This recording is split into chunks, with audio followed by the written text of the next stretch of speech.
Welcome back to Rivonomics, where we take the jumbling, puzzling world of money and assemble it piece by piece so we can finally see how all the technical parts actually connect together. There's a reason most people find the financial world difficult, not because they are less smart, not because they are less ambitious, but because money behaves kind of like a force of nature. It's unstoppable, unpredictable, and really hard to manage. And yet it keeps affecting almost everything about our lives. Most of us just stand by the riverbank watching the current rush by, never totally sure how to step in without getting completely swept away. We left off the previous episode right on that note, standing at the edge, staring to our own mental question marks about money matters. Why does it feel so confusing? Why do we feel helpless, kind of ignorant about it? Some of the answer comes from how we were neglectfully raised. No one really taught us how money functions. And the rest of the answer comes from the way society treats finance as this big, intimidating, grown-up topic that we are just expected to somehow get on our own. Later in life, most of us never get it. In school, we learned about gravity, the periodic table, and a bunch of wars that ended before our grandparents or even before our parents were born.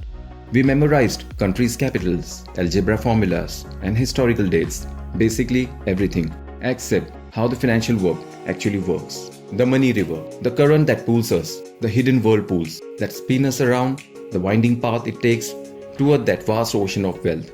Yeah, no one really settles down to explain that part. We were given various tasks, work, study, earn, yet no one showed us how to understand the money river we will be swimming in later as adults. We paddle, we strive, we struggle, and still we drift along, believing that hard work and consistent effort alone will bring supply of plentiful money and sufficient wealth. So now we are kind of standing here, a little awestruck, knowing and wondering how do we even step into this money river without suddenly getting drift away downstream. Well, today we are zooming out for a big picture coverage. We are talking about where the Rivonomics Framework fits into all this, not as just another complicated financial theory with charts and graphs that makes your brain want to zone out. Think of it more like a map, a metaphorical map that helps you actually see the entire money river ecosystem optically. The currents of cash flow, the market rapids, the hidden pockets of resources, they are all part of this money river map. Because here's the thing, understanding money isn't just about numbers or technical jargon or fancy economic terms. It's about actually seeing it visually, how the monetary system behaves in the real world of economy, investment, and wealth. Money behaves like something dynamic and alive, sometimes like a profiting entity, and sometimes like a terrifying, loss-producing creature that eats your savings as well as your investments. Now, picture a real river for a second. It begins as a tiny trickle, the few streams of effort, direction, and action.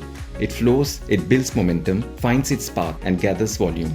But along the way, it faces rocks, fallen branches, dead woods, and droughts. You know, real life stuff. The setbacks, the surprises, the why is my income already spent type of moments. And money, it behaves exactly the same way. And that's why the Rivonomics model treats your financial journey like a river's journey. You start at the riverbank, the sources of earning and saving. Then you move into the deeper channels, investing, momentum, growth. And finally, you reach the wide, powerful delta, the stage of scaling wealth. Rivonomics basically draws for you a visual map of this money river. Every tributary, every current, every sneaky little obstacle, they are all part of a larger pattern. There are bridges to cross, boats and ferries to hop on, and channels that guide your cash flow far and beyond. Sometimes the water slows down, sometimes it pools or splits into multiple paths. But here's the key knowledge. Those currents are not random. They are structured, predictable, navigable. They show you how to move, not just with effort, but with awareness, how to align and flow with the system instead of constantly struggling within it. Rivonomics turns abstract finance into something you can actually see, sense, understand, and use. Because once your brain can attach something vague to a form it already recognizes, it goes, I've seen this before, only just not in this context. That's when it starts a chain reaction of understanding, and as a result, you stop wrestling with the nature of money and start complying and coordinating with it instead. And all of this is done with the use of a metaphor that fills the desperate gap between confusion and clarity. It gives your brain the bridge which it has always instinctively been searching for. A metaphor takes something you already know and reshapes the unfamiliar. The financial world, abstract, confusing, discouraging, suddenly becomes living imagery, something you can view, relate to, and most importantly, act on. Rivonomics uses the river metaphor as its foundation to decode the flow of money, where money is generated, how it circulates, and when it escalates. Once you see this pattern visually, your brain starts making connections to the economic world. You stop guessing, you start navigating. Because here's the condition: understanding always comes before capability, and mastery is not random, it's never a fluke. It's built upon foundational clarity that actually holds and supports your growth toward wealth building. So when you start seeing the money system as a river system, immediately you stop fearing its current. You start noticing the streams, the tides, the tributaries of opportunity that all merge into prosperity. Here at Rivonomics, you're not learning to chase money. You're observing the winds and currents of cash flow to know where to step into the money river at just the right spot, how to flow with market trends, and when to explore the rhythm of the economy. Because the truth is, the financial world isn't unpassable. It only seems that way when you really don't know the terrain. And trust me, River rewards those who understand where to step in, how to paddle, and when to go with the flow.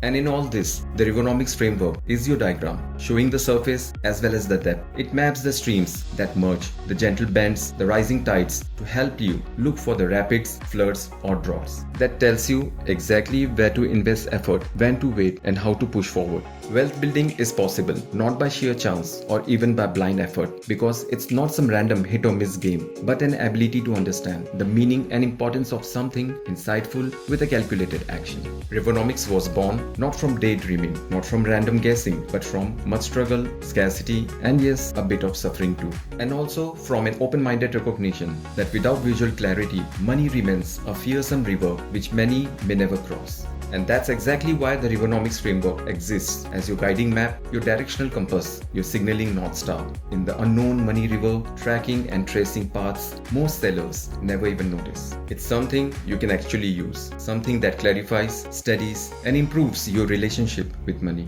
Rivonomics isn't just a fanciful financial theory, but an additional language for understanding our financial behavior. So remember the first lesson. It's simple. We were never introduced to the money river. And so, without visualizing it, without understanding its currents and its terrain, we are just paddling around blindly, hoping to stumble into monetary success by sheer effort, luck, or good fortune. The money river, it is structured, patterned, knowable system, completely recognizable, if only you take the time to figure it out. Step into its cash flow with awareness, and immediately, money river becomes your pathway to stability, abundance, and authority. In the next episode, we will explore some more factors of money matters. And remember, wealth doesn't start from your wallet or bank account. It first starts from your point of view. I'm Salhauddin, this is Rivonomics, and you are awakening.